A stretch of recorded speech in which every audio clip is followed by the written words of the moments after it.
Армысыздар, құрметті менің оқырмандарым. Сәуленің әңгімелері атты жаңадан ашылған қазақ каналын қолдаңыздар. Мен сіздерге қызықты оқиғалар желісімен аудио әңгімелер ұсынамын. Менің арнама жазылып, лайк басып, жақсы пікір қалдыруды ұмытпаңыздар. Күйеуімді басқалармен бөлісуге мәжбүрмін.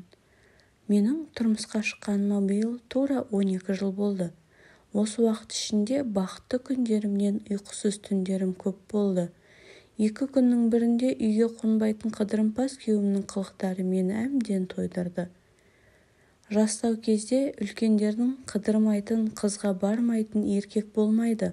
Қайда барады дейсің? Өз әйеліне, бала-шағасына қайтып келеді деген сөздерін естіп, өзімді-өзім жұбататынмын.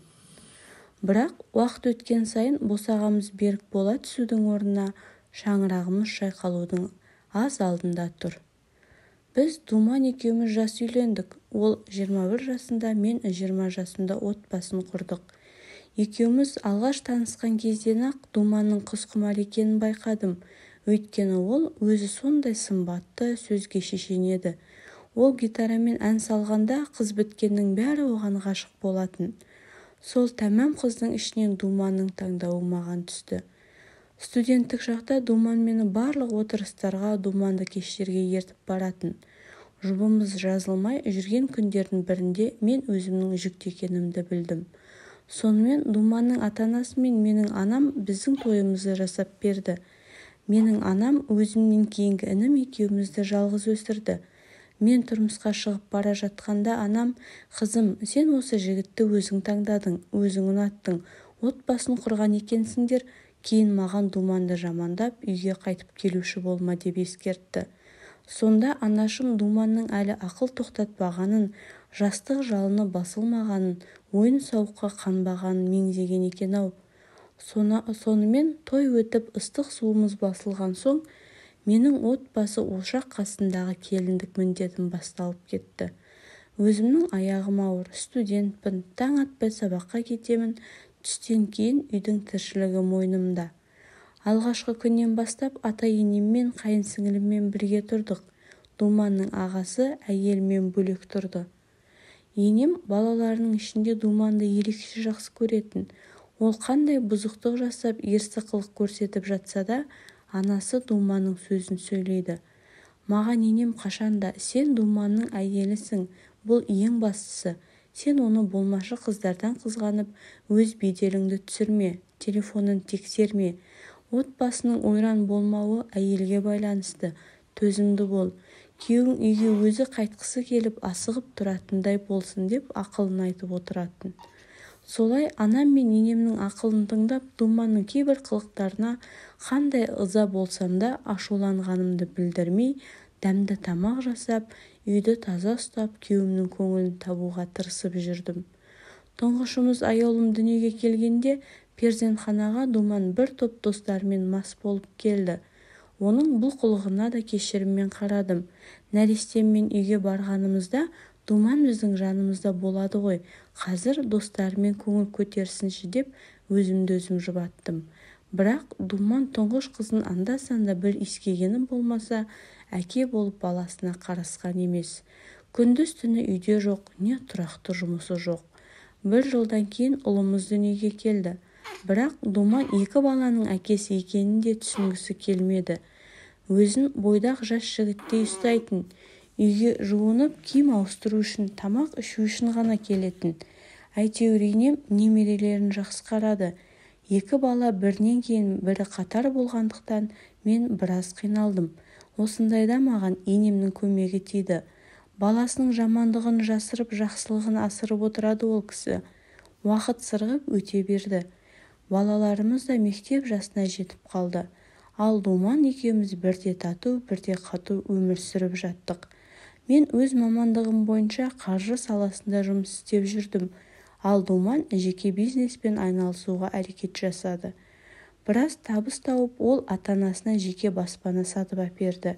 Солай бала-шағамен бөлек шықтық. Бірақ ата-енем бізге жиі келіп, немерелерін мектепке апарып, солардың жағдайын жасап тұрды. Біз Думан екеуміз ерлі-зайыпты болып, достарымызға қонаққа бірге бармаймыз. не достарымызды үйге шақыра алмаймыз. Өйткені Думан қашанда достарына өзі жалғыз кетіп қалатын. Кейде көшеден достарымызды көре қалсам, Думанмен бірге тұрып жатырсыңдар ма? Көрінбейсің ғой деп жатады.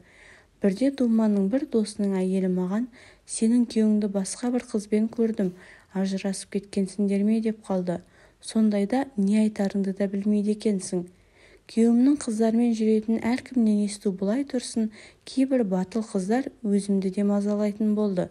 Телефоныма хабарлама жіберіп, Думан менікі, басын босат деп тұрып өзіме бұйрық беретінін қайтерсің. Осындай бассыздықтардан кейін қалай күйеуіңнің жанында тып-тыныш түк білмегенсіп ұйықтай бересің. Ұрыс, керіс, айғай-шу отбасымыздың берекесі кетеді. Батырып та айттым, жылап та өтіндім, ажырасуға да бел байлап 1 жыл бөлекте тұрып көрдік. Бірақ ата-енем Думанды желкелеп жүріп, біздің қайта қосылуымызға себепкер болды. Күйеуім де оны оңды-солды жүрмеуге ант су ішіп сөз берді. Сонымен біраз уақыт тынышталғандай болдық. Жасымыз 30-дан асып қалды. 2 баламыз ер жетті ғой деп тағы бір сәбиді дүниеге әкелуге бел байлап 3-ші рет ана атандым. Жас босанып қызыммен үйде отырған күндердің бірінде сыртқы есік қағылды. Ойымда түк жоқ. Есікті ашсам, арғы жақта іші шермиіп бір жас қыз тұр. Кіруге бола ма деді төмен қарап әлгі қыз. Уыздай жап-жас сүйкімді қызды үйге кіргіздім. Әлгі қыз ас үйге кіріп отыра қалды да жылап жіберді. Тәте, сіз мені кешіріңіз. Бірақ біз Думан екеуміз бір-бірімізді сүйеміз. Сіз неге оның басын босатпайсыз? Оның сізге деген махаббаты баяғыда өшіп қалған. Ол сізбен балалар үшін ғана тұрып жатыр. Енді міне, менің де балам болады Думаннан. Сіз мені түсініңізші, Думанды жіберіңіз деді. Әлгі жерде қалшиып тұрып қалған екем, есімді жия қойдым да, әне, Думан түпкі бөлмеде ұйықтап жатыр. Оятта жетектеп алып кет дедім. Өзім іштей алай-дүлей ашуланып тұрсам да сыртқа білдірмеуге тырыстым. Күйеуімнің әке-шешесіне хабарластым. Олар да келді. Айғай-шу, ұрыс-керістен кейін қысқасы Думан әлгі қызбен еріп кетіп қалды. Бұрын қыздармен жүретін білсем де, үйінен келіп күйеуіңді бөтен қыздың жетектеп кеткені қандай жаман. Қорланып кеттім. Жылап-жылап алдымда балаларым үшін өз-өзіме келуге тырыстым. Сонымен не керек, жас қыздың жетегінде кеткен күйеуім 3 күннен кейін жаздым, жаңылдым деп қайтып келді. Күлесің бе, жылайсың ба?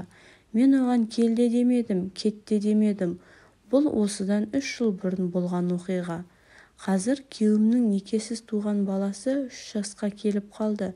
Мүмкін ол келіншекке барып баласына көмектесіп тұратын шығар. Ол жағын білмеймін. Бірақ одан басқа да қыздарда жетіп артылатыны шындық. Күйеуіммен бірге тұрған 12 жылда оның қанша қыздың басын айналдырғаны бір Аллаға аян. Ал менің бұған етім үйреніп кетті. Қыздармен қыдыратынымен қоймай, кейінгі кезде Думанның көлеңкелі істермен айналысатынын да білдім. Жақында ол ұрлық-қарлыққа қатысы бар деген күдікпен сотталып кете жаздады. 3 ай уақытша қамауда жатқан балаларын ата-анасы тамыр-таныстарын салып жүріп түрмеден шығарып алды. Мен шынымды айтсам, осындай отбасылық өмірден шаршап қашып кеттім.